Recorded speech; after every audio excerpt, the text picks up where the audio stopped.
Okey. Baik. So kita mulakan sesi perkongsian kita pada pagi ini. InsyaAllah saya akan cuba untuk tidak mengambil masa yang lama untuk sesi perkongsian pagi ini.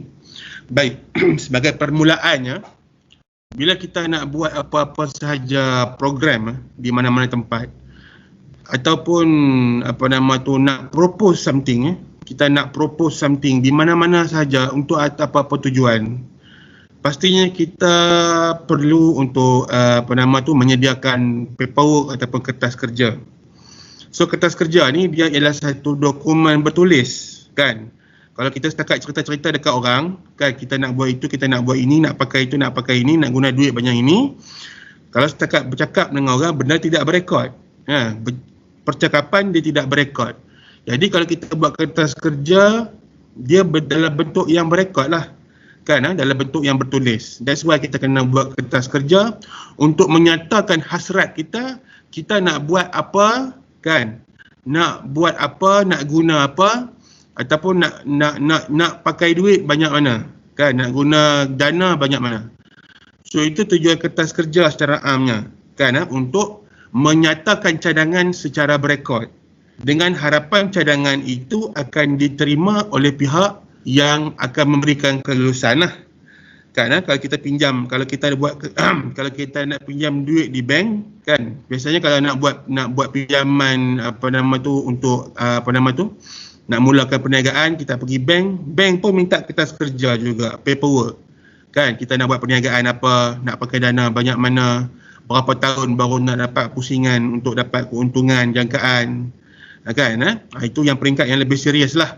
Tapi di peringkat institusi pengajian tinggi di mana-mana sekalipun, kertas kerja biasanya dibuat sama ada untuk mencadangkan apa-apa pelaksanaan program dengan tujuan untuk kelulusan, sokongan dan juga untuk mendapatkan dana daripada pihak universiti ataupun pihak politeknik ataupun pihak college lah, kan, untuk mencadangkan apa-apa sahaja aktiviti, program ataupun mungkin nak mencadangkan benda-benda yang boleh memberikan manfaat kepada pelajar.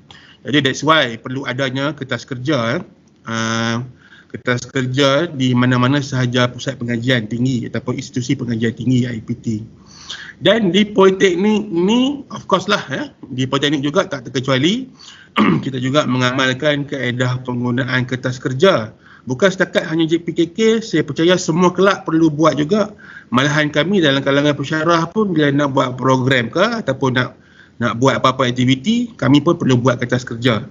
Jadi apa-apa sahaja aktiviti berprogram yang nak dijalankan di politeknik sama ada di dalam ataupun di luar memerlukan pelaksanaan pembuatan kertas kerja. So that's why penting sangat-sangat memahami bagaimana nak buat kertas kerja. Memahami bagaimana nak buat kertas kerja bagi ahli JPKK lah, untuk kita lah khasnya, kan. Sebab kalau siapa-siapa yang pernah buat kertas kerja dulu-dulu, dia akan tahu betapa azabnya kadang-kadang nak buat kertas kerja ni walaupun bendanya hanya beberapa muka surat. Saya ingat dulu-dulu ada yang kadang-kadang berminggu-minggu memerlukan masa untuk menyiapkan kertas kerja. Bukan sebab pengisian dia tu. Nanti saya cerita apakah sebabnya yang menyebabkan proses kertas kerja ini dia menjadi lambat. Baik. So sebelum tu saya nak, sebelum kita go through kepada dokumen yang terdapat dalam yang saya share ni, bagi aktiviti dan juga program yang berjalan di Politeknik Kota Kinabalu, okey, kertas kerja ini ataupun kelulusan itu, ada pengurusan pelaksanaan program bermula dengan penghantaran kertas kerja ialah dikelolai oleh Jabatan Hal Ehwal Pelajar lah. Jabatan Hal Ehwal Pelajar, kerana mereka lah yang mengelola dan juga menyelia aktiviti semua kelab dan juga persatuan yang terdapat dalam Politeknik Kota Kinabalu. Malahan sebenarnya kewujudan kelab-kelab dan persatuan yang terdapat dalam Politeknik Kota Kinabalu ini ialah kerana wujudnya MPP. Di atas wujudnya MPP, barulah wujudnya kelab-kelab dan persatuan. Begitulah. Okey. So, semua kelab dan persatuan sebenarnya di bawah naungan MPP lah. Secara amnya begitulah. Okey. Alright. So, jadi paperwork kena hantar kepada HCP. Okey. Baik.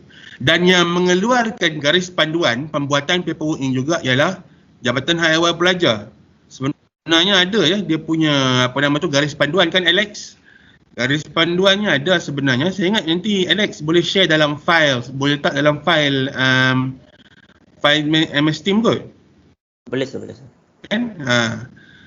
Garis panduan tu dikeluarkan pada tahun berapa tu ya? Tahun 2018 ke Alex? Ke 2019? Saya tak ingat dah. 19. 2000 berapa? 19 tu. 19? Iya. Ya. Dikeluarkan pada tahun 2019. So itu ialah panduan bertulis terkini. Dikeluarkan oleh bekas pegawai Hal Ehwal Pelajar yang dah meninggal tu, Encik Muhammad Hanis. Jadi dia buat benda tu, jasa besar dia lah. Sebelum tu tidak ada. Sebelum tu tidak ada langsung. So, apa-apa perubahan pada format kertas kerja, kita akan tunggu pengumuman daripada HEP. So, buat masa ni kita akan kekal dengan format kertas kerja yang sedia ada lah. Ini ialah format kertas kerja pada yang terkini, yang mana kita buat pada Jun 2019. Okey, yang terkini lah. Sebenarnya bukan juga terkini kan Alex, kita ada Disember kan, tapi tak apalah, Jun ni pun boleh diterima jugalah. Okey, sesi Jun 2019. So, kita go through kita punya kita punya kertas kerja ni. Okey, kita punya kertas kerja yang ada di depan saudara-saudari ni. Alright, so inilah ya bagaimana format muka depan untuk kertas kerja daripada JPKK. Sebelah kiri saya, ataupun sebelah kiri kita ni mesti guna lambang Politeknik Malaysia Kota Kinabalu, dan sebelah kanan kita guna lambang Jawatankuasa Pelajar Kolej Kediaman JPKK. Ini jangan risaulah, biasanya ni kita dah ada template sebenarnya. Cuma saya nak bagi faham sahajalah. Okey. Ada beberapa elemen teknikal yang kita perlu faham dalam pembuatan kertas kerja ni. Okey. So, sebenarnya kertas kerja ni kita boleh buat je macam mana yang kita nak. Tetapi oleh kerana kita ada badan yang mengawal kualiti pembuatan kertas kerja, jadi beginilah format kertas kerja untuk Jawatankuasa Pelajar Kolej Kediaman. Okey. Turun-temurun dia beginilah. Okey. So, tulislah perkataan kertas kerja, okey, pada kolom ini ya. Okey, ini kertas kerja. Kemudian ini kolom, kemudian pada baris yang seterusnya, ini adalah nama program. Okey, nama program yang kita nak laksanakan lah. Kalau kita buat majlis aku janji, kita buat aku janjilah. Kalau kita buat MAKK. Kalau kita buat biro, kalau kita buat bengkel pengurusan organisasi, tulislah bengkel pengurusan organisasi beserta dengan sesi dia. Mesti kena ada sesi. Okey. Sebab kalau tidak ada sesi, susahlah kita nak kenal pasti. Susah kita nak kenal pasti sebab biasanya kadang-kadang mungkin ada masalah-masalah yang menyebabkan kita kena detect cepat. Kertas kerja ni sesi berapa? Kertas kerja ni sesi mana? Okay, so kena ada sesi, and then kena ada tarikh. Okay, tarikh. Kemudian hendaklah disertakan dengan tempat di mana berlakunya di mana berlakunya program ataupun aktiviti tersebut. Dan last sekali, okay, letaklah anjuran siapalah. Okey, anjuran ni mungkin ialah anjuran sepenuhnya daripada JPKK. Kalau dia ialah anjuran bersama, contohnya JPKK dan MPP, tulislah anjuran bersama Jawatankuasa Pelajar Kolej Kediaman dan MPP. Ataupun kalau anjuran bersama JPKK dan juga PRS, tulislah anjuran bersama Jawatankuasa Pelajar Kolej Kediaman dan juga PRS Pembimbing Rakan Sebaya Politeknik Kota Kinabalu. Dan yang bawah tu ialah kita punya slogan, JPKK hebat, Kolej Kediaman mantap. Right, so yang bahagian paling mula-mula sekali ni, ya, dia itulah yang mudah ya, tak ada masalah. Sebelum tu kalau you perasan di sebelah atas ni, okey, di sebelah atas ni ada yang warna kelabu ni, ini wajib tulis, kertas kerja program Aku Janji Kolej Kediaman sejak 2019. Okey, supaya kertas ni dia paperwork ni keseluruhannya ada dipanggil apa ni, yang atas ni dipanggil sebagai saya lupa dia panggil apa. Header, yes. Header. Di bahagian header dia tu semua sama untuk supaya kita dapat mengenal pasti, katakanlah tercabut ke apa ke, so kita boleh kenal pastilah, oh ni kita kerja untuk Majlis Aku Janji. Alright. Baik. Kita pergi pada muka surat kedua.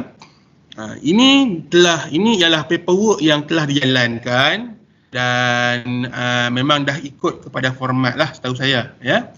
So format ini, tujuan, rasional program, objektif program ni semua ialah memang bagaimana format yang telah ditentukan oleh HEP. Okey, so selepas ni siapa-siapa yang nak buat paperwork, dia mungkin boleh ambil sahaja mana-mana paperwork yang dah lepas, okey, dan dijadikan sebagai rujukan. Tetapi harus diingatkan bahawasanya tak semua paperwork itu betul. Kadang-kadang memanglah saya semak, orang semak apa semua, tetapi ada kalanya mungkin dah lepas banyak kali semak pun terlepas pandang, kan? So kita akan rujuk lah, kalau ada pembetulan dalam paperwork ni, saya akan maklumkan lah, kalau ada pembetulan. Okay.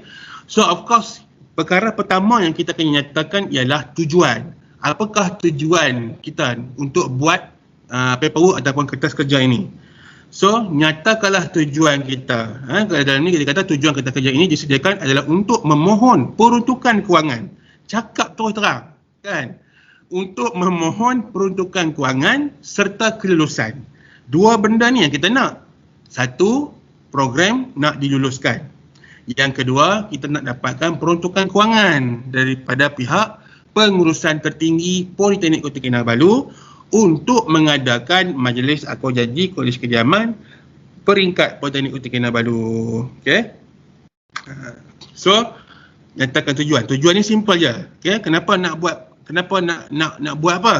Nak buat program sekian untuk mendapatkan peruntukan kewangan dan kelulusan daripada pihak pengurusan tertinggi Politeknik Kota Kinabalu. Ini ayat ni boleh kira saja, cuma tukar sahaja pada nama program. Kemudian perkara yang kedua, okey, rasional program. Dia minta pula kita justifikasi kenapa kita nak buat, kenapa program ini perlu dijalankan. Kenapa program ini perlu dijalankan, kan? So kita kena bagilah kita punya justifikasi. Kalau tengok dalam ni dia kata program ini bertujuan meningkatkan disiplin para penghuni Kolej Kediaman untuk mematuhi peraturan Kolej Kediaman melalui Majlis Aku Janji. So maksudnya ialah Majlis Aku Janji dibuat untuk memaklumkan kepada para penghuni Kolej Kediaman berkenaan dengan peraturan-peraturan yang terdapat dalam Kolej Kediaman yang perlu dipatuhi, kan? Ini tak ada masalah. Ini you gorenglah ayat. Kalau you nak buat program kalau you nak buat program tamu kamsis, you kena gorenglah ayat. Program tamu kamsis dibuat untuk meningkatkan kesedaran berkenaan dengan keusahawanan dalam kalangan pelajar Kolej Kediaman. Macam itulah. Dia simple je rasional program. Jangan duk fikir yang melampau-lampau, kan, untuk meningkatkan IQ ke apa. Jangan nak melampau-lampau. Okey, tengok yang logik. Bagi alasan yang logik kenapa program ni dijalankan. Alright. Baik, tengok pula perkara yang ketiga. Perkara yang ketiga ialah objektif program. Nama pun objektif. So benda yang kita nak buat nak tulis dalam objektif ini mestilah sesuatu yang boleh dicapai, boleh dihitung, boleh dia panggil smart smart saya dah lupa lah, dia boleh dihitung measurable, saya dah lupa lah, minta maaf. So objektif program ni awak hendaklah menyatakan selepas pelaksanaan program ataupun semasa pelaksanaan program tu kita nak capai apa. Ini pun you pandai-pandai goreng lah kan. Tengok, kalau tengok dalam kata kerja ni dia kata untuk meningkatkan kesedaran disiplin para siswa dan siswi Politeknik Kota Kinabalu khususnya para penghuni kolej kediaman kan, meningkatkan mutu disiplin, memperkenalkan fellow kamsis kepada para penghuni kolej kediaman kan. So ini objektif program mestilah dengan bertujuan benda-benda yang bersifat baik lah, okey, bersifat positif kan. Okey, untuk apa? Pada permulaan pembuatan ayat objektif, kalau awak perasan dia ada kata ni kita panggil kata kerja ke apa ni kan, meningkatkan, memperkenalkan, meninggikan, apa lagi,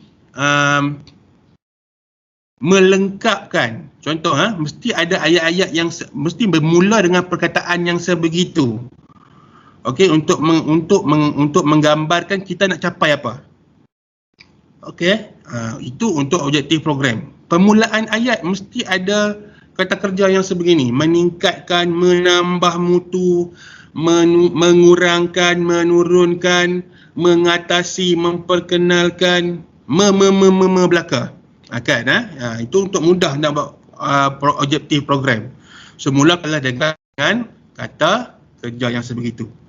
Okey, biasanya objektif program ni jangan buat banyak-banyak. Jangan buat sampai 10. Sebab nanti you nak menjawab dalam laporan program, kena jawab objektif ni tercapai ke tidak. Okey. So jangan buat banyak-banyak. Saya ingat paling banyak objektif cukup 4. Okey, cukup 4. Tapi 3 ni pun dah cukup. Saya lebih suka 3 ni pun dah cukup baik dah. 3 pun dah cukup baik untuk objektif program. Walaupun HCP tak pernah cakap objektif kena minimum berapa, tapi pada pandangan saya objektif ni 3 pun dah cukup. Okey, 3 pun dah cukup. Okey, biasanya objektif HCP akan minta 3 pun dah cukup dah. Alright, itu untuk objektif program. Yang keempat, okey, elemen yang keempat iaitu ini lonjakan pelan pembangunan. Dia bukan lonjakan. Saya rasa lonjakan sajalah Alex kan. Nanti Alex cek balik dia lonjakan ke ataupun lonjakan sahaja. Okey, ya? Lonjakan pelan pembangunan pendidikan Malaysia 2015 sehingga 2025. Okey. Item keempat ini sebenarnya ialah supaya apa sahaja program yang dilakukan di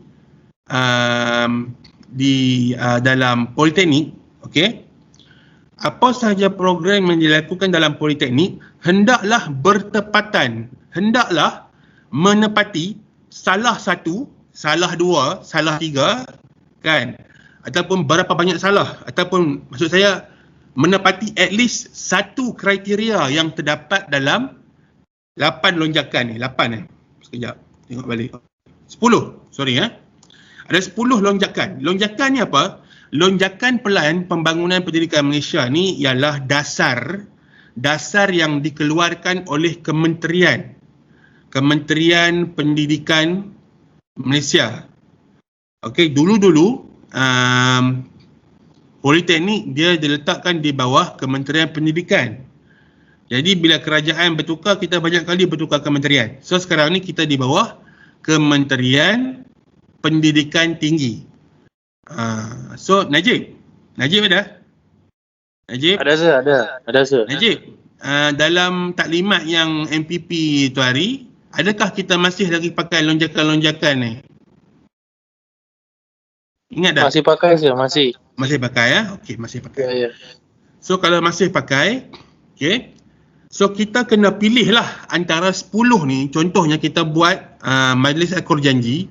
Antara 10 ni, kita punya program boleh map ataupun kita boleh letak di bawah lonjakan yang mana, yang sesuai. Kan? So dalam program kali ini diletakkan di bawah graduan TVET berkualiti. Bertepatanlah dengan kita punya objektif kan. Objektif kita meningkatkan mutu disiplin penghuni kolej kediaman. So itu ialah elemen yang berkaitan dengan kualiti. So kita boleh gunakan graduan TVET berkualiti sebagai kita punya lonjakan. Sebenarnya you pandai-pandailah pilih mana lonjakan yang nampak sesuai kan. Contohnya kalau JPKK nak menganjurkan program tamu kamsis lagi kan. Tamu kamsis. So sebenarnya lonjakan ni bukan satu, lebih dari satu pun boleh pilih. Contohnya kita buat program tamu kamsis. So tamu kamsis nak menghasilkan usahawan berkualiti, contoh objektif untuk meningkatkan usahawan politeknik yang berkualiti satu. Kemudian mengembangkan bakat keusahawanan dalam kalangan pelajar politeknik. So bila kita cerita tentang bakat, so kita boleh mapkan kepada kecemerlangan bakat. So ada dua lonjakan. Okey, so lonjakan ni at least satu pun dah cukup. Nak letak banyak pun tidak ada masalah, asalkan kena dengan kita punya objektif. Alright, itu untuk lonjakan. Alright, so lonjakan ni jangan fikir-fikir banyak sangat lah, sebab dia ada dasar daripada kerajaan daripada 2015 sehingga 2025. Okay, so selagi tak habis 2025 tu, so kita pakailah lonjakan-lonjakan ni. Okay, kita akan tunggu sampai 2025. Okay, itu ialah item yang keempat. Kemudian item yang kelima ialah butiran program. Butiran program ialah ringkasan kepada program yang nak dilaksanakan, ringkasan maklumat program yang nak dilaksanakan. Okey, item dia, sub-item dia A sampai G. Okey, so ada nama program, okey, tarikh dia bila kita nak buat, masa dia, tempat di mana, sasaran peserta, penganjur dia siapa, dan jikalau ada kerjasama pihak luar, kita akan nyatakan siapakah pihak luar tersebut. Siapakah pihak luar? Pihak luar ialah pihak di luar daripada institusi Politeknik Kota Kinabalu. So kalau awak buat anjuran bersama JPKK dan juga MPP, so MPP bukan pihak luar. Jadi jangan letakkan MPP sebagai kerjasama pihak luar. Tapi kalau JPKK buat program ini kerjasama JPKK dan juga RTM, contoh RTM, Radio Television Malaysia. So kalau buat dengan RTM, baru kita letakkan dalam bahagian kerjasama pihak luar itu, letaklah Radio Television Malaysia RTM. Ataupun apa-apa sahajalah pihak-pihak di luar Politeknik Kota Kinabalu, barulah kita letakkan kerjasama pihak luar. Kalau tidak ada, tak perlu tulis ataupun letaklah tiada. Right? Baik. Item yang keenam, item yang keenam ialah senarai ahli jawatan kuasa pelaksana. Bila kita nak buat program, mestilah ada ahli jawatan kuasa, kan? Takkan kita seorang-seorang, kita lah pengurusi, kita lah setiausaha, kita lah bendahari, kita lah tukang masak, kan? Mestilah ada dia punya ahli-ahli jawatan kuasa tertentu yang dilantik untuk melaksanakan tugas-tugas tertentu. Dan bila ada ahli jawatan kuasa, mestilah ada pihak yang paling tinggi lah, yang sebagai orang yang memberikan nasihat dan sebagai orang yang memerhati. Itulah diberi nama sebagai penaung, penaung, sebagai orang yang selayaknya memberikan nasihat bagaimana pelaksanaan program itu dijalankan, dan juga sebagai pemerhati supaya program itu tidak melampaui batas. Okey. So penaung kita ada banyaklah, tapi yang paling tinggi sekali ialah pengarah, pengarah Politeknik, Teknologis Zainab binti Osman. Okey, so pengarah Politeknik ni kalau Politeknik kita bertukar pengarah, maka bertukarlah nama pengarah. Sebelum tu saya nak ingatkan kepada semua, bila kita tulis nama orang ni kan, especially VVIP, VIP ke VVIP ke, tolong sangat-sangat, pertama jangan salah ejaan. jangan salah eja nama VIP. Okey? Jangan salah eja nama VIP. Dan yang kedua, jangan tertinggal apa-apa gelaran yang khusus. Contohnya kalau orang itu ada datuk, tulislah datuk. Kalau orang itu di belakang dia ada macam dia punya gelaran-gelaran kehormat, kan? Contoh macam pengarah kita sebenarnya dia ialah Teknologis Zainab binti Osman. Kemudian di belakang nama dia tu kita kena kecilkan, kita kena subscribe, subscribe. Kita akan subscribe benda ni. Subscribe kita kena subscribe tulis ASDK. Saya tak tahu ASDK tu apa, tapi dia ialah anugerah yang diberikan oleh kerajaan negeri Sabah lah. So ada orang ni memang dia akan ada banyak ADK, ASDK, DK lah, PJ lah, macam-macam lah di belakang namanya tu kan. Dia punya gelaran-gelaran tu kan. So sekiranya orang itu mempunyai gelaran-gelaran tersebut, mempunyai darjah-darjah anugerah tersebut, jangan kita lupa untuk letak. Okey, jangan kita lupa untuk letak.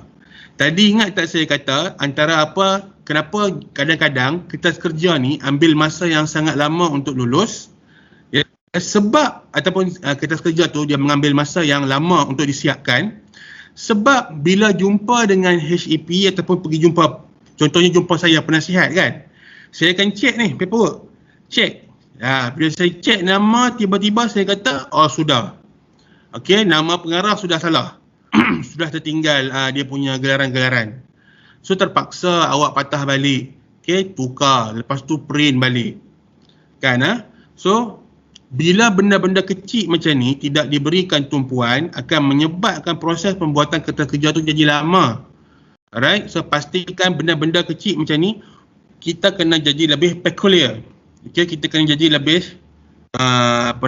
lebih teliti. Okay, sebab kadang-kadang katakanlah saya tak perasan, terlepas. So saya sign paperwork. Kan? Tapi salahnya nama ni. Tiba-tiba sampai dekat nak masuk kepada kelulusan oleh Timbalan Pengarah Sokongan Akademik. Okey, dia kata, "Oi, kenapa ni? Sign nama Puan Zainab ni salah." Dia akan call saya, dia akan minta supaya paperwork tu dibetulkan. Lepas tu saya akan call pula person in charge yang buat paperwork ni untuk dibetulkan. Terpaksa lagi dia pergi ke HCP, ambil pula paperwork tu, bawa balik ke bilik kan, dengan busy-nya, dengan banyaknya assignment macam-macam kan. Akhirnya paperwork ni terkandas.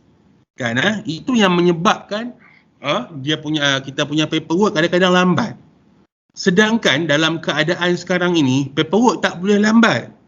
Sebab kalau paperwork lambat, dulu-dulu tak apa. Dulu-dulu bukanlah tak apa. Maksudnya kalau kita hantar seminggu pun sebelum program, tidak ada masalah. Sebab nak keluar duit tu senang. Nak keluar duit tu senang. Tetapi mulai daripada beberapa semester ni, okey, kaedah untuk keluarkan duit, kaedah untuk keluarkan duit bagi pelaksanaan program susah. Okey. Malahan perbincangan saya dengan MTMT, saya jangkakan at least bila kita nak buat program, paperwork mesti kena hantar sebulan sebelum pelaksanaan program. Itu paling lewat. Sebulan sebelum pelaksanaan program kita nak kena hantar paperwork dah. Okey. So, jadi sangat penting untuk semua orang yang nanti yang akan bertanggungjawab untuk buat paperwork, dia kena faham elemen-elemen ni, benda-benda yang kecil macam ni, supaya tidak berlaku kesalahan, supaya paperwork kita tak kena reject. Kan? Okay? So pastikan nama VIP betul dengan gelaran-gelarannya. Okay? Dan ejaan dia. Ejaan yang salah ni yang geram ni. Baik. Untuk staf-staf poli, contohnya macam pengarah, timbalan pengarah, ketua jabatan hadiah pelajar, ketua fellow, nama saya, di mana anda boleh rujuk untuk dapatkan ejaan yang betul? Anda boleh rujuk di laman web Politeknik Kota Kinabalu. Buka website Politeknik Kota Kinabalu, kemudian cari di sekejap saya lupa dah.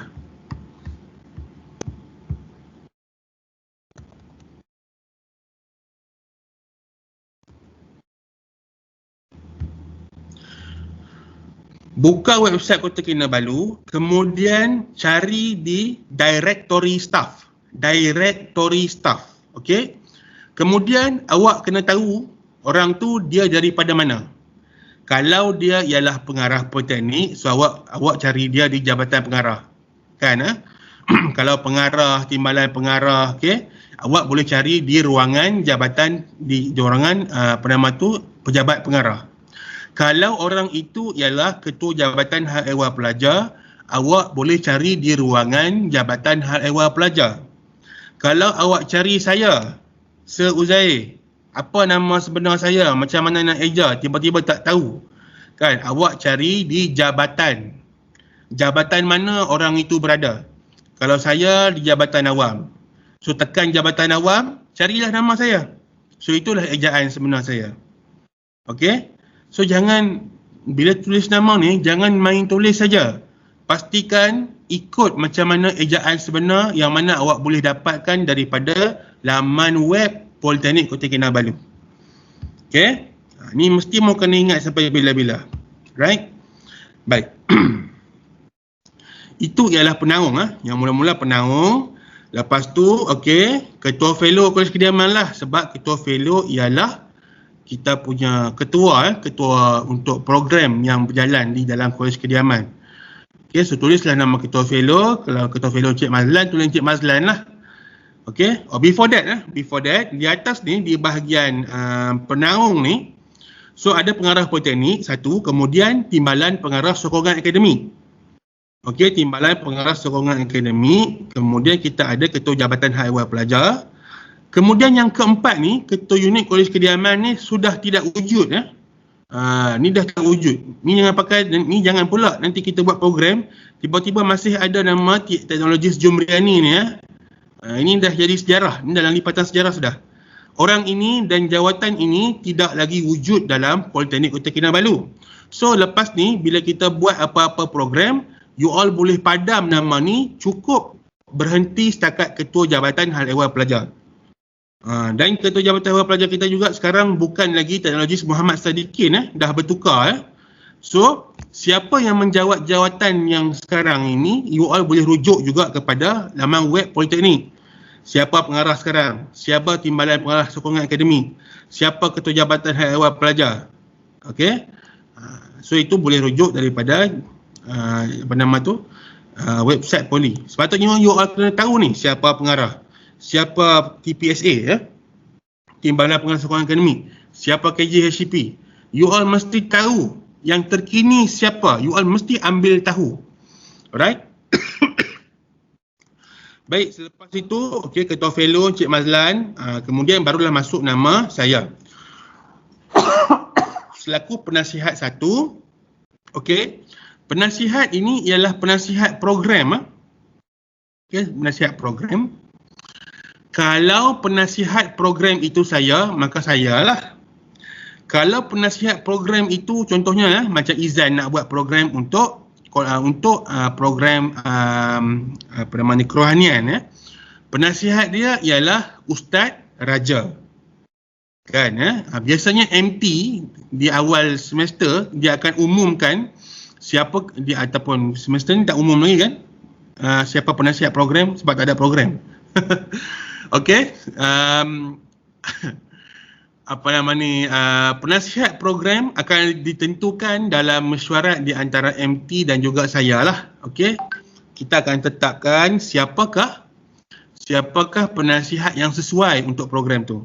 Biasanya muka-muka yang sama juga dalam kalangan warden. Kalau sukan Cik Radat, kalau PI, kalau aktiviti kerohanian Ustaz Raja, kalau yang non-Muslim Madam Elni, kalau program EXA Kak Lama, kalau apa lagi, program apa lagi ada, tamu Kamsis Encik Edward, biasanya muka-muka tu jugalah.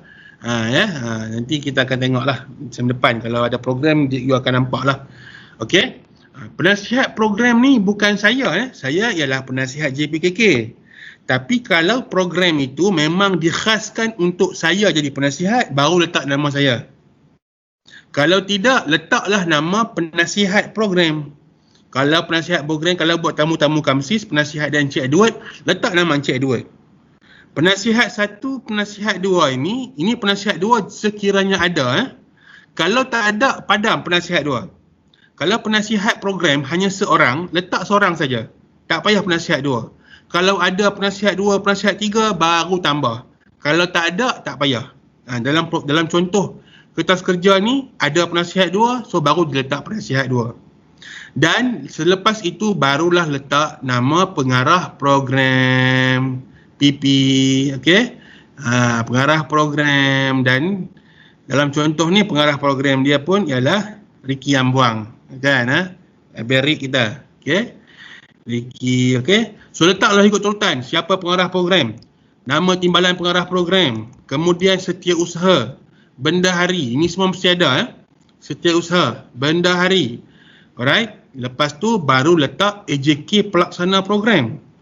AJK pelaksana program ni ialah AJK yang mempunyai tugas-tugas khas. Bukan ikut biro-biro.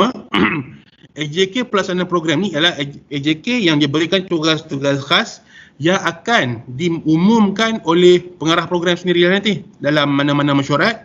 Nanti akan diumumkan, siapa-siapa ini diletakkan di bawah tugasan ini, kan? JD jadi floor manager dengan Asmari, kan? Kemudian Henry jadi stage manager dengan Iron Rain. Okey, ini semua akan ditentukan oleh pengarah program, akan diumumkan dalam mesyuarat-mesyuarat sebelum program berlangsung. Okey, dan untuk AJK pelaksana ni lain program, lain dia punya cara untuk kita letak perjawatan ataupun tugasan tu, kan? Kalau kita buat tamu kamsis, mungkin tak ada floor manager, kan? Floor manager, stage manager ni hanya bila kita melaksanakan program biasanya dalam dewan yang memerlukan kawalan floor, memerlukan kawalan stage, kawalan pentas. So barulah ada floor manager, stage manager. Kalau buat tamu kamsis, tak ada lah floor manager, stage manager ni, kan? Sebab program dia berbeza sifatnya. Okey, ini contoh untuk program pelaksanaan yang berlaku dalam suasana terkawal dalam dewan, dalam dewan ke, dalam di KU ke, di Dewan Reflesia ke, barulah ada floor manager, stage manager, direct manager ni. Okey, so pelantikan AJK pelaksana ni mengikut kesesuaian program. Okey, nak AJK apa? Kalau perlu ada makanan, perlu ada AJK makanan. Kalau perlu multimedia, perlu ada AJK multimedia. Alright, so ini boleh ikut saja, nanti dah ada template. Boleh ikut saja dan boleh tambah dan boleh buang mengikut keperluan. Ini biasa pengarah program yang akan tentukan lah. Dia akan bincang lah nanti. Okey. Baik. Perkara 7.0, justifikasi tugas. Nanti justifikasi tugas ni kita nak rujuk di lampiran lah. Walaupun sebenarnya justifikasi tugas ni tak letak di lampiran pun tak apa. Justifikasi tugas ni ialah bagi setiap tugasan. Contohnya awak sebagai floor manager, awak sebagai pengarah program. Kita nak nyatakan pengarah program secara spesifiknya apa tugasan dia. Okey, mungkin boleh tengok ke? Tengok sekejap lah. Mana dia punya tu. Ni Ni dah justifikasi tugas. Justifikasi tugas ni dia ada dua option lah. Sama awak nak letak di lampiran pun boleh, awak nak letak terus di item tu pun boleh. Ini mungkin dia rasa sebab mungkin terlampau panjang kali, sebab tu dia letak di lampiran. So dia letaklah di situ, pengarah program, tanggungjawab dia apa, timbalan pengarah program, tanggungjawab dia apa. Kenapa kena ada justifikasi tugas? Supaya kita tahu tugas tiap tugasan yang telah diberikan itu dia ada objektif yang nak dicapai untuk nak buat apa, supaya tidak berlanggar berlanggar kerja, berlanggar tata kerja, kan? Orang ni jadi pengarah program, sepatutnya dia jadi orang yang mengarah program. Tiba-tiba bendahari pun nak mengarah program juga, tak boleh lah, kan? Jadi pengarah program ialah yang melaksana dan juga menyelia keseluruhan gerak kerja program ialah pengarah program. Bendahari tugas dia mungkin kumpul duit, okey. Buat duit masuk duit keluar, okey. So inilah dia kenapa kita kena ada justifikasi tugas. Alright, justifikasi tugas ni you boleh tiru sebiji-sebiji ataupun kalau perlu ada penambahan you tambahlah. Okey, asalkan logik. Alright. Baik. Kemudian, selepas perkara 7, perkara 8. Sasaran pelajar yang menyertai program ataupun nama lain yang lebih mudah dia ialah sasaran peserta. Saya lebih suka guna perkataan sasaran peserta sebab kadang-kadang kita punya peserta program bukan hanya pelajar. Mungkin kita buat program untuk pensyarah juga. Mungkin kita buat program untuk orang luar. Jadi bagus kalau kita letak yang umum, sasaran peserta. Okey, so kita nyatakanlah siapa peserta kita. Penyertaan daripada semua penghuni Kolej Kediaman Politeknik Kota Kinabalu. Kalau dia kata semua penghuni Kolej Kediaman mesti wajib menyertai, so kita tak perlu bagi senarai. Tetapi contohnya, kita ada 10 orang, kita ada 15 orang, satu orang wakil setiap blok. Okey. So kita kena nyatakan senarai, siapakah 15 orang itu daripada setiap blok itu. Nyatakan nama dia, nombor matrik dia dan daripada blok yang mana. Okey, itu kalau kita sikit lah. Tapi kalau penyertaan daripada semua penghuni Kolej Kediaman, takkanlah tulis 2,000 orang dalam tu kan. So kita anggap, okey kita faham lah kalau semua-semualah. So kita boleh check dekat SPMP, siapakah semua itu. Kan? Ataupun kalau penyertaan daripada semua penghuni blok B. Kan? Penghuni blok B. So tak perlu tulis lah kot sebab semua penghuni blok B boleh kita check di SPMP. Kan, tapi kalau kita kata penyertaan ialah daripada satu orang wakil daripada setiap blok, maka kita kena tulislah siapakah nama wakil tersebut. So kita pun tak tahu blok tu ramai orang, siapa wakilnya. So perlu ada nama, perlu ada matrik, perlu ada nombor matrik dan juga perlu ada sekejap.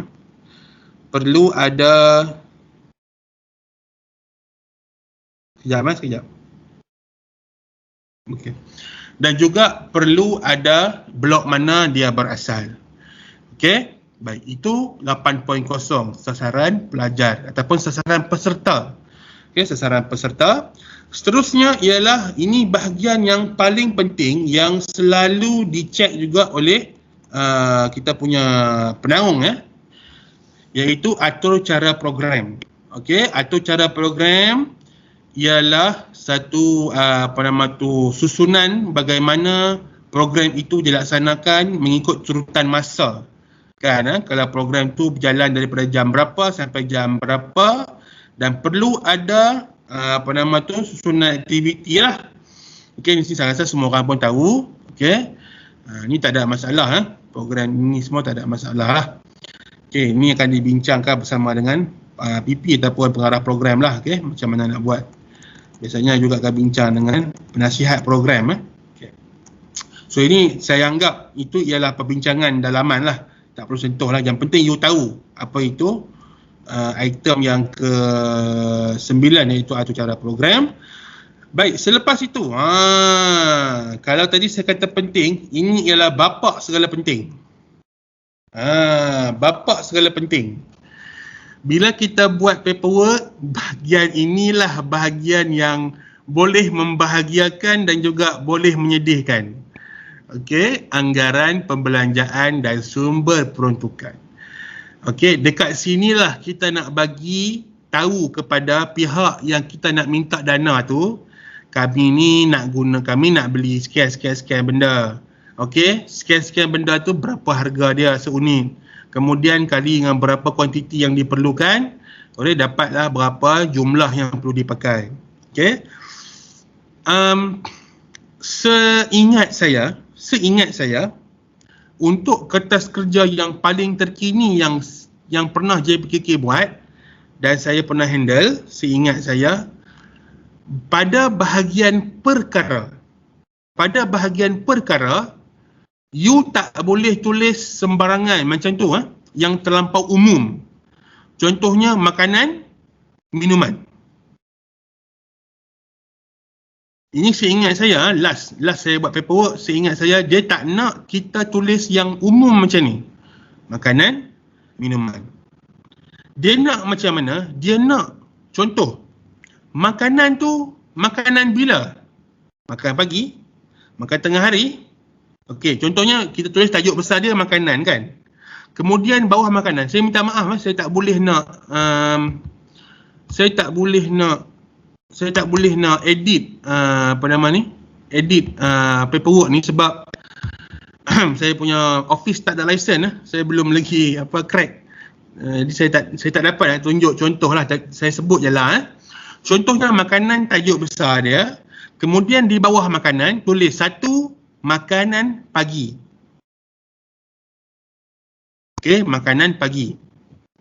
Kemudian untuk item makanan pagi tu, buat dalam kurungan, awak nak makan apa makan pagi tu.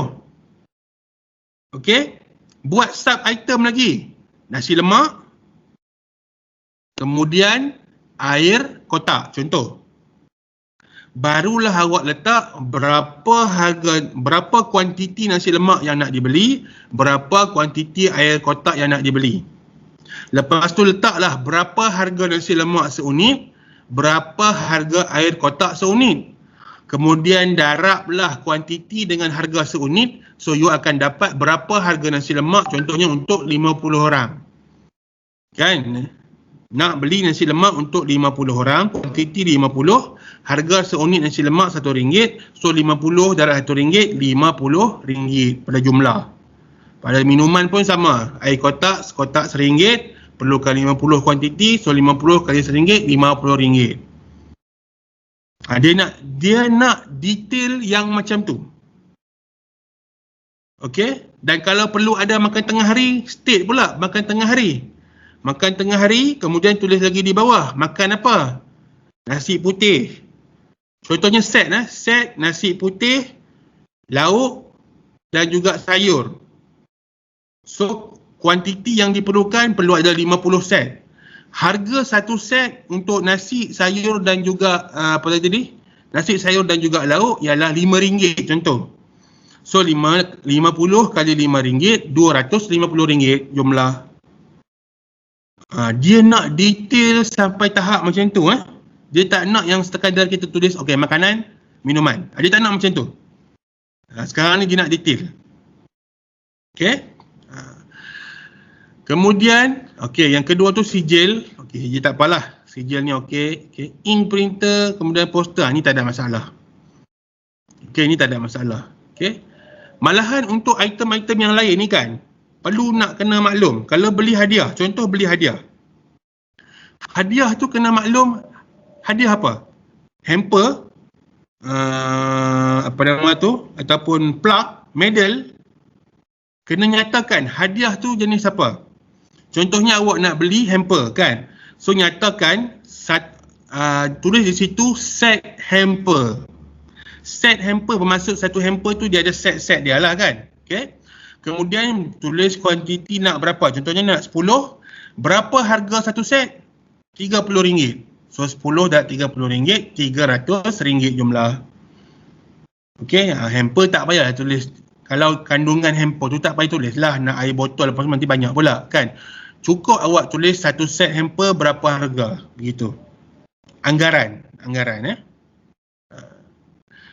Ni sebenarnya bahagian anggaran perbelanjaan dan sumber peruntukan ni dia agak complicated sikit.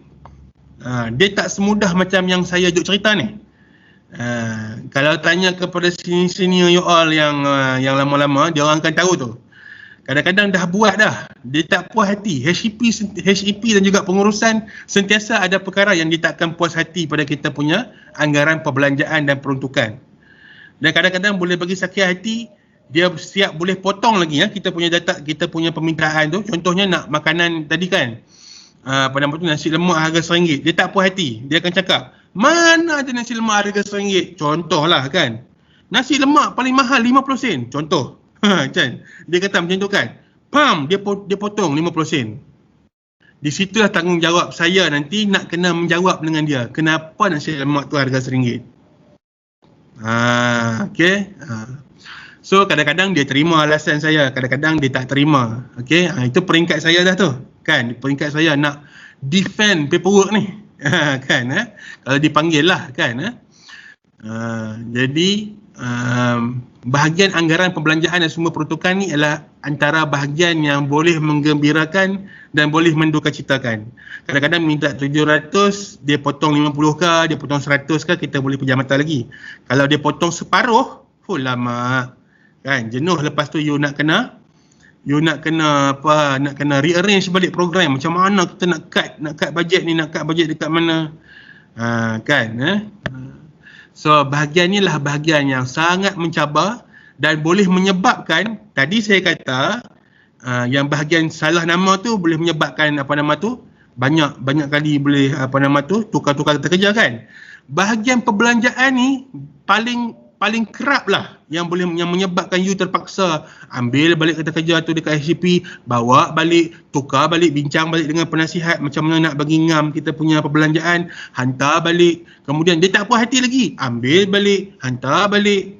Bahagian ni lah sebenarnya yang paling banyak kali menyebabkan paperwork jadi lambat. Percaya cakap saya. Ni akan datang lah. Ni akan datang. Okay. So bahagian 10.0 ni adalah bahagian yang paling penting lah. Okay. Apakah anggaran perbelanjaan yang kita nak beli? Kemudian kita kena nyatakan, bila kita nak minta duit, kita kena nyatakan daripada mana sumber kewangan kita nak dapatkan duit untuk pelaksanaan program. So untuk ini biasanya kita akan ada tabung kolej kediaman. Okey, tabung kolej kediaman. Biasanya JPKK akan dapat beberapa puluh ribu lah untuk pelaksanaan program dalam satu semester. Dulu yang akan datang ni tak tahulah. Tapi dulu biasanya kita akan dapat beberapa puluh ribu untuk pelaksanaan program sepanjang semester. Okey. So kita akan dapat dana daripada tabung kolej kediaman. Dulu yang akan datang ni mungkin sumber kewangan dia akan berubah. Tak tahu lagi. Wujud ataupun tidak tabung kolej kediaman kita tak tahu. Tapi dulu-dulu kita ambil duit daripada tabung kolej kediaman untuk pelaksanaan program. Baik, selepas itu penutup lah. Okey, item 11.0 penutup. Awak goreng lah macam mana pun. Janganlah, penutup tu jangan macam ni lah. Kalau boleh jangan hanya 2 baris. Kan? Penutup tu biarlah dalam 5-6 baris ke, kan? Nampaklah macam banyak sikit kita tulis kan. Ini penutup setakat 2 baris, janganlah macam tu. Walaupun mungkin tidaklah memberikan kesan yang besar terhadap paperwork. Tapi orang kata apa, bila kita buat tu biarlah yang sehabis baik lah. Okay. So penutup tu tulislah bagus-bagus sikit. Ni ayat bunga-bunga penutup. Okay, tulislah yang harapan kita kan. Bodek-bodek sikit kan. Bodek-bodek sikit kita punya orang yang nak bagi duit tu, pelaksanaan program ini jangka mampu memberikan impak yang tinggi kepada pelajar kolej kediaman kan, dan akan menaik dan memberikan nama baik terhadap terhadap Jabatan Hak Ehwal Pelajar dan juga unit kolej kediaman contoh. Kerana tulislah apa-apa ayat-ayat terakhir untuk kita merayu supaya kertas kerja kita diluluskan, dan dengan harapan kalau minta RM700 dapat RM700 contoh. Okey. Okey. Dan last kali selepas penutup ialah bahagian untuk kita minta sign kelulusan kertas kerja. Sekali lagi saya ingatkan, dalam bahagian ini pun pastikan nama yang diletakkan dalam bahagian ni, nama-nama orang yang nak sign ni, pastikan betul ejaan. Sebab nampak ni contoh, Ahmad Uzair bin Rozlan, R-O-Z-L-A-N, Rozlan. Kalau saya nampak macam ni, saya campak balik paperwork tu. You pergi betulkan balik. Okay. Jangan salah eja nama. Jangan salah eja jawatan. Kan? Jangan salah eja jawatan dan jangan tersalah jawatan. Okay. So pastikan alignment semua cantik. Nampak ni? Ni antara contoh tak baik ni. Alignment dia tak cantik, ni buruk alignment dia. Pastikan alignment dia sama lah. Barulah cantik paperwork kita. Okey, kemudian pada bahagian nama ni, kan, contohnya Ricky Ambuang, Gandila atau David ni, semua huruf besar ya. Nama bila nak untuk bahagian sains tu semua huruf besar. Saya tak nak macam ni. Okey, pastikan nama tu semua huruf besar. Kemudian untuk yang bawah tu tak perlu bold sudah. Okey, ni cantiklah. Bold tu betul sudah tapi dia tak buat huruf besar. Kemudian bawah tu barulah betul pengarah program, majlis, aku janji kau sekidaman, itu betul lah. Itu tidak ada masalah. Okey. Kemudian saya tidak mahu ada koma tu. Nampak tu? Selepas pengarah program ada koma. Buang koma. Jangan letak koma. Buruk. Tidak perlu. Okey. So, bahagian ni juga katakanlah, okey, bahagian saya nama salah. Dah kena tukar. Salah ni nama saya ni, tolong betulkan. Dia betulkan. Lepas tu saya sign. Lepas tu hantar kepada HCP. Contohnya hantar kepada ketua jabatan. Tiba-tiba ketua jabatan high awal pelajar kata, salah nama saya ni, tolong betulkan. Dah terpaksa batah balik betulkan kali kedua. Lepas tu sampai pula kepada Timbalan Pengarah Sokongan Akademik, TPSA. Kan? Salah lagi nama dia. Kan? Dia reject lagi. Terpaksa ambil lagi, betulkan. Bila orang buat kerja cincai, tak teliti, itulah akibatnya menyebabkan paperwork jadi lambat. Ini pun satu benda juga yang menyebabkan paperwork jadi lambat. Salah tulis nama VIP, ni VIP ni, Timbalan Pengarah Sokongan Akademik. Okey, kita punya program, okey, biasanya diluluskan oleh Timbalan Pengarah Sokongan Akademik. Sebab aktiviti luar akademik. Kan, akademik ni you belajar. Apa-apa aktiviti yang melibatkan PNP, yang melibatkan akademik di bawah Timbalan Pengarah Akademik. Kalau aktiviti-aktiviti yang tak melibatkan akademik dipanggil sebagai aktiviti co-curriculum ataupun extra curriculum, biasanya jatuh di bawah sokongan Timbalan Pengarah Sokongan Akademik ataupun TPSA. Dan TPSA kita sekarang ni siapa? Siapa TPSA kita sekarang? Tuan Sadikin. Tuan Sadikin, ya. Jangan tertukar, ni yang lama punya. Sekarang ni TPSA kita ialah Tuan Sadikin dan KJHCP kita? Teknologi Saril. Teknologi Saril, kan? So pastikan semua orang tahu siapakah TPSA, siapa pengarah, siapa TPA, siapa KJHCP. Okey? Dan untuk yang akan datang tidak ada lagi disahkan oleh ketua unit ni, tak payah ada. Cukup sekadar disediakan oleh pengarah program, okey, disemak oleh saya, okey, kemudian disahkan oleh ketua warden. Okey, disahkan ni diganti oleh ketua warden, bukan lagi ketua unit. Tolong catat Alex. Disahkan ini bukan lagi oleh ketua unit yang dah tak wujud ni, tetapi diganti oleh ketua warden. Sekarang ni ketua warden kita ialah Encik Mazlan lah. Kemudian disokong oleh ketua jabatan Encik Saril dan akhir sekali diluluskan oleh Teknologis Muhammad Sadikin sebagai TPSA ataupun Timbalan Pengarah Sokongan Akademik. Jelas dan pastikan bila sains ni, pastikan semuanya ada tarikh. Pastikan semuanya ada tarikh. Dan saya nak ingatkan kepada semua, kesalahan meniru tanda tangan ni pernah terjadi dalam JPKK sendiri. Jangan sekali-kali you all cuba untuk meniru tanda tangan mana-mana pihak yang terdapat dalam kertas kerja yang nak kena sign ni. Kerana kalau kedapatan, dia ialah satu jenayah besar. Kalau dalam kalangan kami, penjawat awam, kalau didapati kami meniru sign bos kami ataupun sign kawan-kawan kami boleh diberhentikan kerja. So bayangkanlah awak sebagai pelajar, lepas tu awak tiru pula sign oleh sign staff ni, apa akan terjadi? Sama ada awak akan diberhentikan pengajian ataupun ditangguhkan pengajian. So jangan buat benda-benda yang melanggar peraturan sebegitu. Kadang-kadang mungkin you terdesak ke apa-apa, terpaksa tiru, jangan. Tolong jangan. Jangan buat saya ambil tindakan yang berat hati, ya. Sedih saya nak ambil tindakan, tapi nak buat macam mana? Itu kesalahan besar. Okey, so untuk kertas kerja begitulah. Ini sekiranya kertas kerja itu membabitkan penggunaan dana kurang RM5,000. Kalau kita nak guna duit kurang RM5,000, so dia akan diluluskan oleh oleh Timbalan Pengarah Sokongan Akademik. Kalau program kita nak guna lebih RM5,000, pada bahagian yang diluluskan ni mesti tukar daripada Timbalan Pengarah Sokongan Akademik, tukar kepada Pengarah Politeknik Kota Kinabalu, Puan Zainab. Dia macam tu.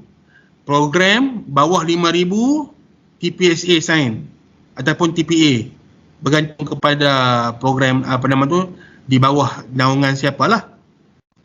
Kalau program tu atas RM5,000, pengarah yang luluskan. Okey, ini kena ingat juga. Alright? Okey. Kemudian habislah. So itulah pengakhiran kertas kerja. Right? Pengakhiran kertas kerja.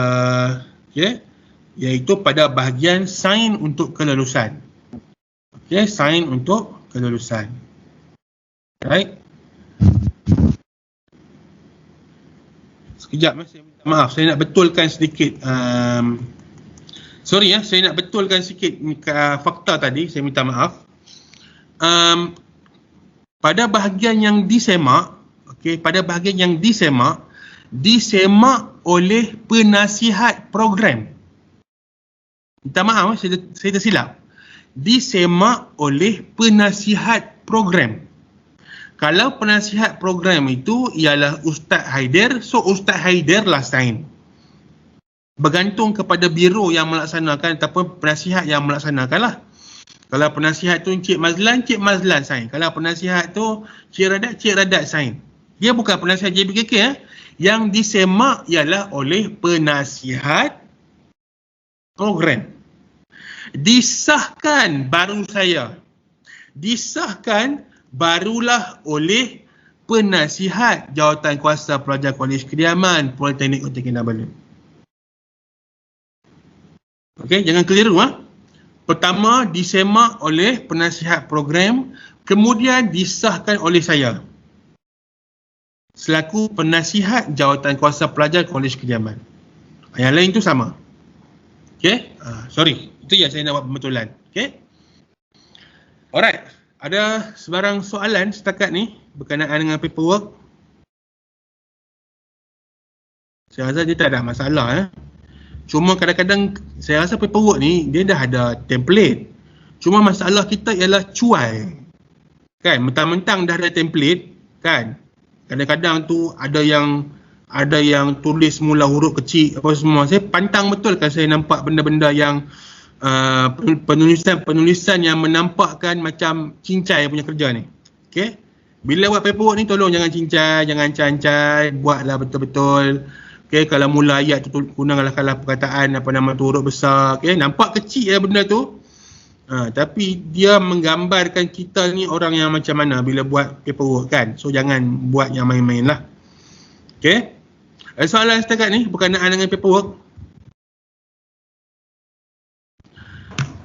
Sir, yang tarikh tadi tu. Tarikh yang mana? Di bawah tu? Yang paling bawah tu. Itu tu kita yang tulis sendiri ke ataupun jangan. Penyain yang tulis. Melainkan kalau tukang sain tak tulis. Contohnya lah, okey. Kalau disemak oleh biasanya kena tulislah tarikh, kan, okey. Kita kena ingatkan orang yang sign supaya dia tulis tarikh. Okey, biasanya kalau setakat pada saya akan tulis, ataupun di peringkat yang mudah, penasihat program, penasihat JPKK mungkin you boleh ingatkan sebab you berurusan secara direct. Tetapi apabila you berurusan dengan HCP, start daripada ketua jabatan sampai kepada TPSA. Okey, ini kadang-kadang HCP pun dia busy sangat, kenapa dia pun terlupa nak check tarikh kan. So kalaulah diorang tak isi tarikh, kita bantu isikan mengikut kepada tarikh kelulusan yang akan dikeluarkan oleh HCP. Begitulah, untuk tarikh kita tolong isikan pun tak apa untuk diorang. Tarikh tak ada masalah, jangan risau. Okey. Ada lagi soalan?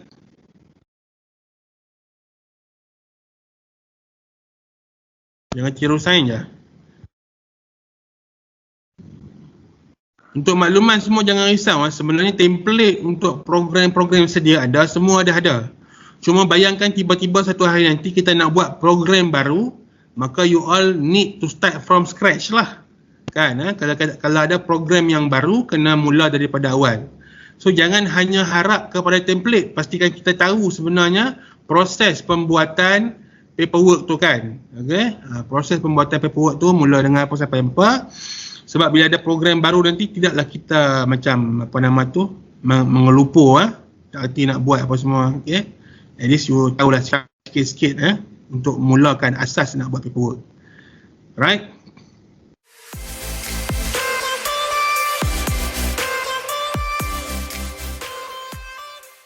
So lepas kita dah buat program, okay, dah paperwork diluluskan, kita laksanakan program, maka kalau ikutkan HEP, dalam tempoh 2 minggu selepas pelaksanaan program, laporan hendaklah dihantar dalam tempoh 2 minggu tersebut. Ini kehendak daripada HEP setakat yang saya tahulah. Dalam tempoh 2 minggu selepas program berlangsung, hendaklah laporan yang lengkap dihantar kepada pihak HCP. Okey. Laporan ni pun lebih kurang sama je dengan kereta kerja. Ada sikit-sikit persamaan, nanti you tengok. Nampak pada header dia ni ada sama juga. Okey, supaya tak hilang. Kemudian muka depannya samalah. Lebih kurang cuma kita tukar dia. Kalau tadi kita namakan kertas kerja, cuma yang ini muka depan kita namakan sebagai laporan lah. Kemudian tarikh, bukan tarikh hantar, tarikh adalah tarikh pelaksanaan. Okey, nak letak hari pun boleh, tak nak letak hari pun boleh, tapi letaklah hari kalau boleh. Okey, tarikh dia bila, tempat di mana, anjuran siapa. Okey, baik.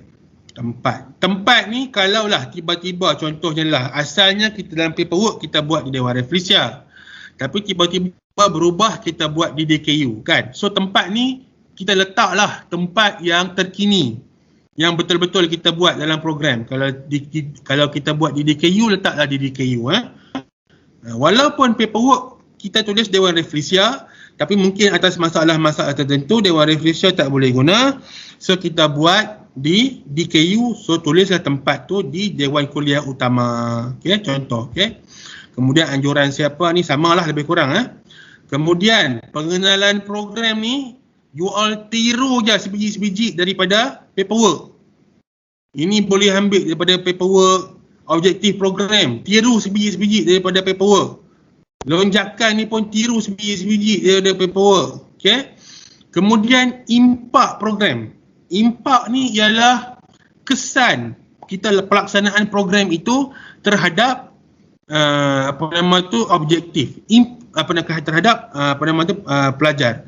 Impak ni sebenarnya ialah menjawab kepada objektif.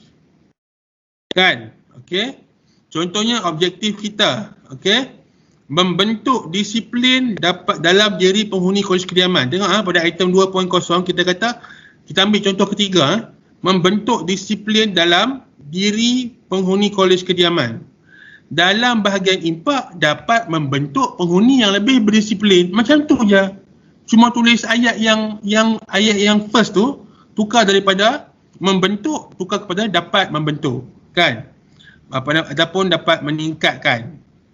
Impak ni sebenarnya menjawab kepada objektif. Tercapai ataupun tidak. Kalau tercapai, macam tu. Dapat membentuk, dapat meningkatkan, dapat menjadikan. Senang je impak ni. Okay? Impak menjawab kepada objektif. Kalau objektif ada 3, impak 3. Jangan objektif 3, impak sampai 10. Jangan. Kalau objektif 3, impak 3. Objektif impak 4. Sebab setiap impak dia menjawab terhadap objektif tersebut. Okey. Kemudian yang kelima, penyertaan pelajar yang menyertai program. Okey, pelajar yang menyertai program, okey, seluruh penghuni Kolej Kediaman Politeknik Kota Kinabalu. Tulislah begitu. Kalau tidak, kalau dia punya penyertaan program, macam saya cakap tadi lah, sama aja. Kalau wakil lah, letaklah nama. Tetapi penyertaan ini, kalaulah ada macam kalau ada senarai kehadiran, sertakan senarai kehadiran sebagai bukti penyertaan. Sebab ada sesetengah program yang HEP akan minta supaya kita sertakan bukti kehadiran penyertaan. Contohnya kita buat program fun run kan, anjuran JPPKK, kita buat program fun run kan. So kita kena sertakan nama peserta yang memang betul-betul hadir dalam program tersebut sebagai bukti kehadiran. Ataupun kita boleh, contohnya kita ada borang kehadiran kan, siapa hadir dia sign kan. You all photostat, kemudian sertakan borang kehadiran itu sebagai bukti kehadiran. Macam itulah contoh. Okay. Kemudian item 6.0 atur jarak program ni pun tiru je sebiji-sebiji daripada paperwork, tak ada masalah ni. Okey, tiru je sebiji-sebiji. Kemudian AJK pelaksana pun tiru sebiji-sebiji, tak ada masalah. Okey, tiru sebiji-sebiji. Kemudian borang penilaian program. Okey, borang penilaian program mesti kena buat. Borang penilaian program ni ialah borang yang mana selepas habis program kita akan edarkan satu borang untuk para peserta menilai kita. Dia ada tu borang tu. Saya tak tahu Alex ada ataupun tidak borang tu. Kalau tidak ada nanti kena carilah, kita kena cari sebab semua program kena buat dah sekarang ni. Okey, supaya orang boleh nilai program kita tu, supaya kita boleh dapat feedback. Kan program kita tu bagus ke tidak, macam mana dia suka ke tidak. Okey, so kita perlu dapatkan feedback. So borang ni perlu disertakan dalam dalam laporan lah, dalam laporan. Okey. Kemudian item 9.0 bukti perjalanan program. Bukti perjalanan program ni sebenarnya cukup untuk sama ada awak letak sahaja gambar. Contohnya kita buat program mesti ada gambar kan. Letaklah at least sekurang-kurangnya 4 gambar yang menunjukkan pelaksanaan program kita. Letaklah 4 gambar at least. 4 gambar berserta dengan caption. Contohnya gambar 1, okey, para peserta sedang bersedia untuk pelaksanaan program. Letak gambar caption. 4 at least. Saya nak 4 at least. Okey, sebagai bukti perjalanan program. Kemudian anggaran perbelanjaan. Dalam laporan yang sangat paling penting sebenarnya ialah dia bukan anggaran perbelanjaan. Salah lah ni. Dia bukan anggaran pembelanjaan, dia ialah laporan pembelanjaan. Salah lah ni. Laporan pembelanjaan. Kenapa anggaran pembelanjaan sebelum program? Ni salah. Ini ialah laporan aku janji yang teruk. Dia salah ni bahagian 10.0 ni. Bukan begini ni. Okey, nanti you all boleh rujuk balik kepada, nanti Alex akan share tu bagaimana format laporan. Bukan begini ni, bukan anggaran pembelanjaan sebelum program. Program dah berjalan. So salah apa yang dia buat ni, okey? So dia ialah laporan perbelanjaan. Laporan perbelanjaan. So awak kena nyatakan dalam table ni you kena nyatakan semua benda yang awak telah beli. Semua benda yang telah awak gunakan duit untuk belanjakan. Contohnya kalau sewa dewan, okey, berapa hari awak sewa, okey, berapakah harga sewaan sehari, kemudian dapatkan jumlah dia. Kalau awak beli makanan apa? Beli beras, beli makanan yang dah siap pack. Okey, itu semua mesti dicatatkan mengikut kepada kita punya resit. Okey, semua benda yang dicatatkan dalam table ni ialah berasaskan kepada resit. Sebab last kali pada bahagian lampiran, resit Receipt tu awak kena lekat pada kertas A4. Receipt tu akan dilekat kepada kertas A4 dan disertakan sebagai bukti yang akan dihantar kepada pihak HEP. Ini bahagian penting ni. Sebab untuk audit, HEP paling takut bahagian ni. Katakanlah kita ambil RM700, kita dapat dana RM700. Kita dapat dana RM700. Tiba-tiba bila kita nak buat laporan, kan? Kita nak buat laporan, tiba-tiba receipt yang kita ada tu, kan? Tak cukup 100. Kira-kira perbelanjaan melalui receipt tak cukup 100. Apa akan terjadi ialah kalau you buat pelaporan tapi receipt tu tidak menggambarkan, tidak memberi maklumat yang sama macam apa yang awak belanja, kalau kena audit nanti HEP akan kena. Dia akan dikenakan tak patuhlah, nanti dia akan dikatakan sebagai kita akan dituduh sebagai buat program secara tidak telus. Maknanya ada elemen songlap, dia panggil apa? Ketidakαμanahan, tak amanah. Elemen tak amanah, tak amanah dalam penggunaan kewangan. Bukan setakat HEP kena, awak sebagai pengarah program, saya sebagai penasihat program pun akan kena. Kenapa boleh jadi macam tu? Kenapa belanja 700 tapi pembuktian dia melalui receipt hanya 600? Tak boleh. Kalau awak dapat duit 700, mesti ada receipt yang mana bila kita letak dalam pembuktian juga berjumlah 700. Jangan lebih, jangan kurang. Kalau lebih, dalam sumber peruntukan ni, contohnya lah, katakanlah awak dapat duit daripada HEP 700. Kemudian duit 700 tu tak cukup untuk pelaksanaan program. So tiba-tiba saya sebagai penasihat program bermurah hati untuk derma RM50 kepada pelaksanaan program. So bila kira-kira balik dalam bil tu, so semua bil jumlah 750. So dia berlebih RM50 daripada jumlah yang dibagi oleh Politeknik ataupun Jabatan Hak Ehwal Pelajar. So pada bahagian sumber peruntukan tu, pastikan awak letak sumbangan penasihat program RM50. Itu kaedah macam mana kita nak jawab. Kalau terlebih, awak kena nyatakan terlebih tu sumbangan siapa. Kalau terkurang yang paling bahaya ni. Kalau terkurang, you kena cari jalan supaya bil tu mesti tepat-tepat RM700. Mesti tepat-tepat RM700. Satu keadaan lagi ialah, katakanlah sekali lagi awak dapat dana RM700 daripada HEP. Tiba-tiba buat program pakai 500 saja. 200 lagi tak terpakai sebab dah berlebihan ataupun dah memang tak boleh nak belanja apa dah dengan RM200 tu. Kan? Biasanya HEP akan nasihat walau apa sekalipun habiskanlah duit tu. Okay? Sebab bila nak pulangkan kembali duit tu banyak prosedur, nak kena isi borang itu, nak kena isi borang ni. So buatlah program itu, bila buat program kan, kalau 700 itu kalau boleh habiskanlah 700 tu. Tak perlu dah kita nak simpan-simpan.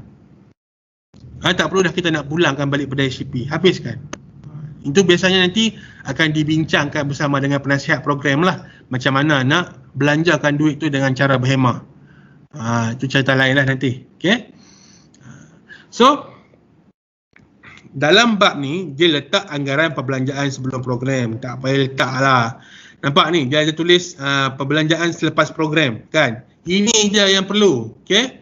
So, perbelanjaan selepas program, nampak? Dia tulis, ini sebenarnya ialah ikut senarai macam mana yang ada dalam bil. Nampak? Okey, ikut senarai macam mana dalam bil. So, inilah hasil berapa banyak keseluruhan dia pakai. Kalau terlebih sen-sen tu mungkin tidak ada masalah lah. Mungkin dia tak kalau terlebih banyak baru kita tulis siapa penyumbang dia. Kalau terlebih sen-sen tu mungkin macam akan dia tak ambil kira sangat lah. Okey. Semua peruntukan.